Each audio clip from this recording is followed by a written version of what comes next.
আসলে মানুষ হচ্ছে এরকম একটা জাতি, যে জাতিকে অবহেলা করে কিংবা জাতির সাথে বেইমানি করে, প্রতারণা করে, এটা হচ্ছে মানুষ জাতি। মানুষ জাতি এমন একটা জাতি, একজনের ভালো সে কখনোই দেখতে চায় না।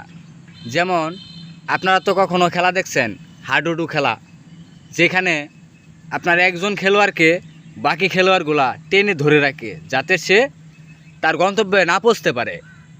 ঠিক তেমনি এই বর্তমান সমাজের যেই আবহাওয়াটা বইছে, সেই আবহাওয়ার মধ্যে একটা হচ্ছে যে আপনি সমাজে ভালো করবেন, আপনারকে টেনে হেঁচড়ে আপনাকে নিচে নামানোর জন্য তারা প্রস্তুত হয়ে যাবে। ঠিক তেমনি ভাবে এই সমাজটা পরিচালনা হচ্ছে। তাই আপনারা সচেতন হন এবং যারা ভালো করছে তাদের পাশে থাকুন এবং তাদেরকে উৎসাহিত করুন। এটাই ছিল। ধন্যবাদ।